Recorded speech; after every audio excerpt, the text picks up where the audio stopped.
बिहार और बंगाल की राजनीति एक बार फिर बड़े बदलाव के संकेत दे रही है। पिछले 3.5 दशक से बिहार की राजनीति पर जेपी आंदोलन से निकले नेताओं का प्रभाव बना हुआ है और आज भी उनकी प्रासंगिकता खत्म नहीं हुई है। आपको बता दें, इसी बीच जो है भारतीय जनता पार्टी ने एक बड़ा राजनीतिक दांव खेलते हुए 45 वर्षीय नितिन नवीन को अहम जिम्मेदारी सौंपी है। सवर्ण समाज, खासकर कायस्थ समुदाय से आने वाले नितिन नवीन को आगे लाकर बीजेपी ने साफ संकेत दिया है कि पार्टी अब केवल जातीय गणित नहीं बल्कि सामंजस्य और रणनीतिक संतुलन पर दांव लगा रही है। यानी कि नितिन नवीन का नाम इसलिए भी अहम है क्योंकि वे मुख्यमंत्री नीतीश कुमार के करीबी माने जाते हैं और दोनों के बीच बेहतर तालमेल रहा है।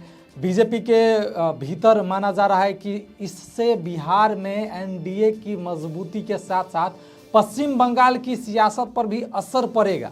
इसके अलावा अगर आपको हम बताएं कि पश्चिम बंगाल में बीजेपी की नज़र भद्रलोक और कायस्थ समाज पर है, जिनका ऐतिहासिक रूप से सत्ता और प्रशासन में जो है गहरा प्रभाव रहा। पार्टी का आकलन है कि अगर यह वर्ग टीएमसी से दूरी बनाता है तो 2026 के बंगाल चुनाव में तस्वीर बदल सकती है। बीजेपी का लक्ष्य इस बार बंगाल में 200 से ज़्यादा सीटें जीतने का है, जिसके बाद ऐसे में नितिन नवीन को आगे करना, नीतीश कुमार का संभावित सहयोग और जातीय सांस्कृतिक समीकरण तीनों मिलकर ममता बनर्जी की चुनौती बढ़ा सकते हैं।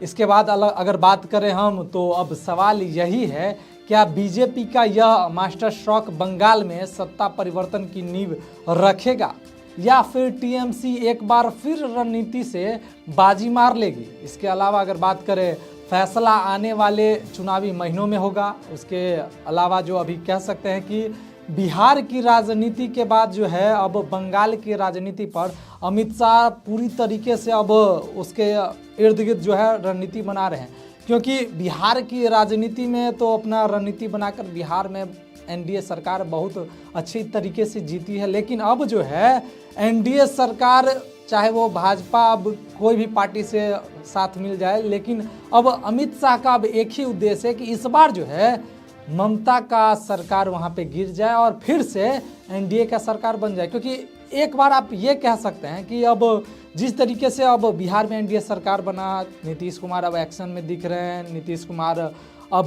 कह रहे हैं कि अब नया जो है लाएंगे, योजना लाएंगे, जिसके बाद बिहार की जितने भी अब महिलाएं हैं उनके लिए नए योजना का लाभ मिलने के बाद महिलाएं आगे बढ़ेंगी, बिहार के सभी लोग आगे बढ़ेंगे। उसके बाद जब एक कहें कि एनडीए सरकार अब जानती है कि बिहार की राजनीति ही अब बंगाल की राजनीति में कार्य करेगी। अब बंगाल की राजनीति में अगर बिहार वाला जो फंडा है अगर वाकई में सक्सेस हो गया तो इस बार जो है हो सकता है कि इस बार जैसे कयास लगाया जा रहा है कि इस बार हो सकता है कि बिहार की तरह बंगाल में भी सरकार पलटकर एनडीए के सरकार बन जाए। अब इस पे मंथन चल रही है, अब कितना ये मंथन सक्सेस करेगा ये तो आने वाला वक्त ही बताएगा।